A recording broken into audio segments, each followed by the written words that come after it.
할렐루야. 오늘은 창세기 95번째 말씀입니다. 오늘은 이 장자권을 소홀히 여기는 에서라는 주제로 함께 나누겠습니다. 에서가 자신에게 주어진 장자권을 어떻게 하고 그 잘못이 무엇입니까? 창세기 25장 31절에서 34절 말씀입니다. 야곱이 이르되 형의 장자의 명분을 오늘 내게 팔라. 에스가 이르되 내가 죽게 되었으니 이 장자의 명분이 내게 무엇이 유익하리요? 야곱이 이르되 오늘 내게 맹세하라. 에스가 맹세하고 장자의 명분을 야곱에게 판지라. 야곱이 떡과 팥죽을 에서에게 주매 에스가 먹으며 마시고 일어나왔으니 에스가 장자의 명분을 가볍게 여김이었더라. 아멘. 장자권에 대한 에서의 태도를 보면 하나님의 거룩한 축복권을 팥죽 한 그릇으로 바꾸는 이 경이 여겼다라고 말하고 있습니다. 하나님으로부터 주어진 이 특권을 자신의 육신을 채우는 도구보다 못하게 여긴 것입니다. 왜 그렇게 했습니까? 그는 보이는 세상을 보이지 않는 하나님보다 더 중요시했기 때문에 그렇습니다. 그러면 그의 잘못이 무엇입니까? 하나님 나라보다 보이는 이 세상을 중요시해서 하나님의 것을 사람의 것으로 팔아버리는 것입니다. 마태복음 7장 6절에 거룩한 것을 개에게 주지 말며 너희 진주를 돼지 앞에 던지지 말라 말씀합니다. 거룩한 것을 귀하게 여기지 않는 사람에게는 하나님은 그 거룩한 것을 계속 맡기지 않습니다. 장자권이 야곱에게 돌아가는 것은 하나님의 뜻이었습니다. 어떻게 보면 그 방법이 인간적으로는 야비하고 치사할 수 있습니다. 장자권이 이 에서에게 있는 것이 하나님의 뜻이 아닌 것입니다. 야곱에게 돌아가는 것이 하나님의 기쁨이고 하나님의 뜻입니다. 아멘. 왜냐하면 에서는 하나님의 장자권을 맡을 자격이 없습니다. 그것을 귀하게 여기지도 않고 거룩하게 여기지도 않는 사람에게 하나님은요 그것을 맡기지 않습니다. 히브리서 12장 16절에서 17절 말씀입니다. 음행하는 자와 혹 한 그릇 식물을 위하여 장자의 명분을 판 에서와 같이 망령된 자가 있을까 두려워하라. 너희는 아는 바와 같이 저가 눈물을 흘리며 구하되 버린 바가 되어 회개할 기회를 얻지 못하였느니라. 아멘. 한번 하나님의 것을 만홀히 여기면요 앞으로 아무리 눈물을 흘리며 회개한다 해도 회개할 기회를 주지 않는다는 것이 성경의 말씀입니다. 에서는 영영이 그 장자권을 되돌려 받지 못했습니다. 그렇기 때문에 내게 지금 주어진 그 특권이 있을 때에 빼앗기지 않도록 힘써야 한다는 것입니다. 어떤 직분이나 사명을 주셨습니까? 정말 가슴 아프게 생각하는 것은요 하나님의 그 직분을 굉장히 가볍게 생각하고 세상 직장이나 가정의 일은 굉장히 중요시한다는 것입니다. 하나님의 일보다 자기 일을 중요시하는 그런 사람들을 볼 때요 정말 마음이 아픕니다. 그런 사람은 하나님으로부터 상이 없습니다. 나중에 구원받고 하나님 나라에 가도 남는 게 하나도 없는 사람이 그런 사람입니다. 하나님은 항상 먼저 그의 나라와 그의 의를 구하라 라고 말씀하십니다. 자기 일을 먼저 구하라고 하지 않으십니다. 그저 자기 몸 조금 피곤하면 하나님의 일을 내팽개치고 새벽 예배 약속했다가도 몸이 조금 피곤하면 다 펑커 내버리고, 하지만 그 사람은요 몸이 피곤해도 직장은 또 잘 나갑니다. 자기가 세상에서 해야 할 일은 다 합니다. 그래서 하나님과 약속보다 직장 가는 걸 더 우선으로 생각하는 것입니다. 그거는 하나님이 기뻐하시는 태도가 아닙니다. 이 세상에 그 어떤 바쁘고 중요한 일이 있더라도 세상의 일을 포기하더라도 하나님과 약속을 지키고 하나님 일을 더 소중하게 여기는 그 사람에게요 하나님은 더 큰 일을 맡기십니다.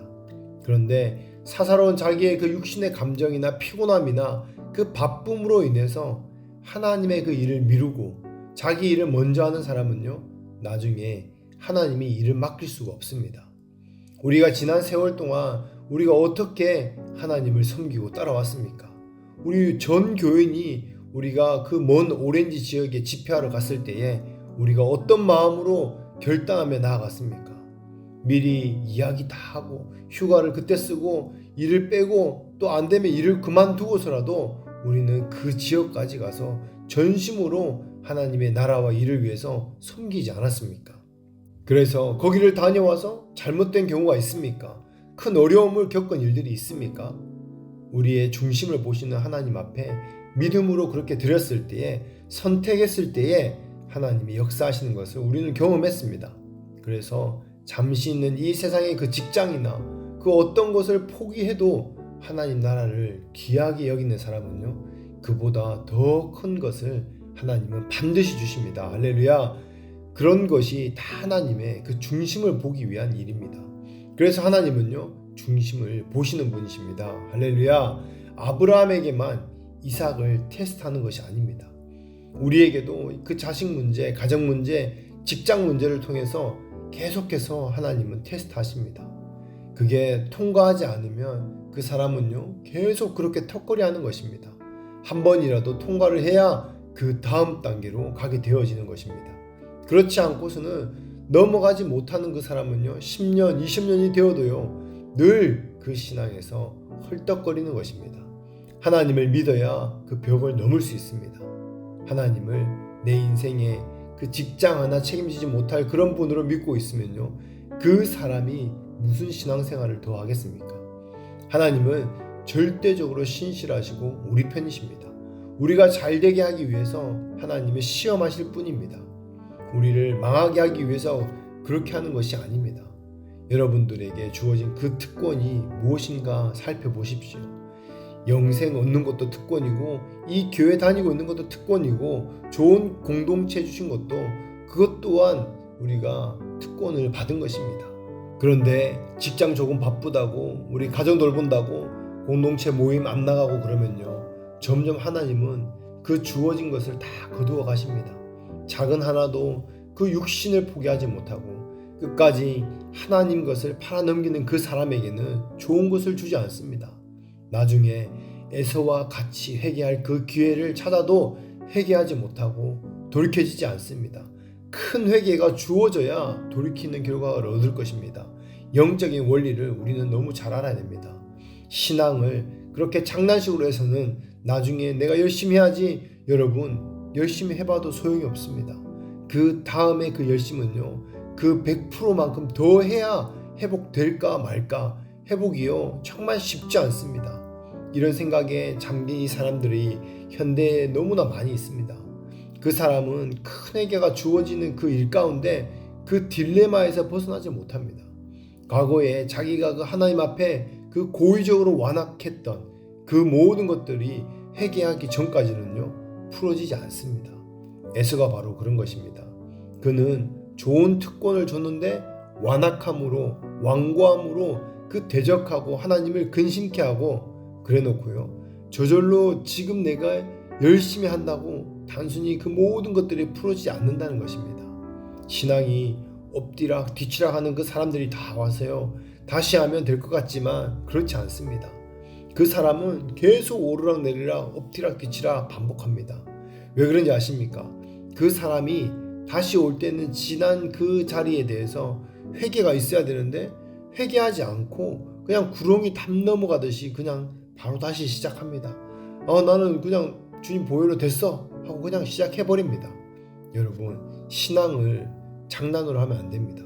자기가 지은 죄에 대해서 분명히 회개하고 값을 지불해야 합니다. 죄 지은 것은요, 엄청나게 많은데 아무 회개도 없다면 어떻게 되겠습니까? 하나님은 그런 분이 아니십니다. 신앙을 그렇게 가볍게 여기고 장난식으로 적당히 하나님을 대적하고 목회자를 대적하고 하나님을 자기가 생각하는 그런 기준으로 카운트하면 안 된다는 것입니다. 에서가 왜 회개할 기회를 얻지 못했습니까?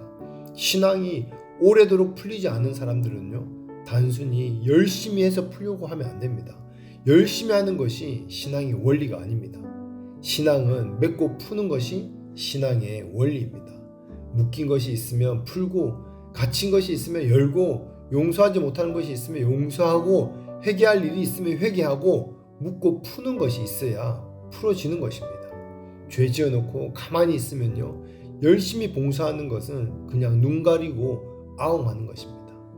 여러분들 만약에 집에서 자기 부모님이나 자식이나 남편이나 아내나 자기에게 큰 상처를 줬는데 아주 못을 박아놓고 그 다음에 선물을 많이 사가지고 와서 여보 사랑해, 부모님 사랑합니다 그러면 어떻습니까? 속에 불이 납니다. 선물이 무슨 필요가 있습니까? 와서 여보 내가 미안해, 어머니 제가 잘못했습니다, 형님 내가 잘못했습니다, 용서해 주십시오. 지금은 이게 필요한 단계입니다. 선물을 사고 돈을 주면 다 풀어지겠지? 아닙니다. 절대로 그런 일은 없습니다. 하나님을 그런 식으로 대면하면요 안 된다는 것입니다. 맺은 것을 풀고 묶인 것을 푸는 것으로 결국 신앙은 풀어집니다. 주일 성수를 하지 않는 사람이 있다면요 다시 하나님 앞에 나아가서 통회함으로 회개하며 돌이켜야 됩니다. 그래야 앞으로 주일을 지킬 수가 있습니다. 그렇지 않으면 그 다음 주에 또 무슨 일이 생기면요 또 그 주일을 지키지 않을 수가 있게 되는 것입니다. 여러분, 특권이 있을 때 지켜야 합니다. 특권을 빼앗기고 나서 다시 되찾으려고 하면 몇십 배 더 많은 지불이 필요합니다. 아멘이십니까? 말씀을 맺겠습니다. 사랑하는 여러분, 오늘 하나님께서 여러분에게 하시는 말씀이 무엇입니까? 에서는 하나님이 주시는 그 특권, 장자권을 어떻게 여겼습니까? 가볍게 여겼습니다. 하나님의 것을 사람의 것으로 바꿔버렸습니다. 이것은 자신의 왕관으로 인한 것이고 결국 하나님을 대적하는 것입니다. 여러분, 하나님을 믿으십시오. 하나님을 믿어야 그 벽을 넘어갈 수 있습니다. 하나님은 절대적으로 신실하시고 우리 편입니다. 우리가 잘되게 하기 위해 시험하실 분이지 우리를 망하게 하기 위해서 그렇게 하는 것이 아닙니다. 하나님이 주신 그 특권을 귀하게 여기고 또 회개할 것이 있으면 즉시로 돌이켜서 하나님 앞에 올바른 신앙생활을 하게 되는 여러분 되시기를 예수 이름으로 축복합니다. 아멘.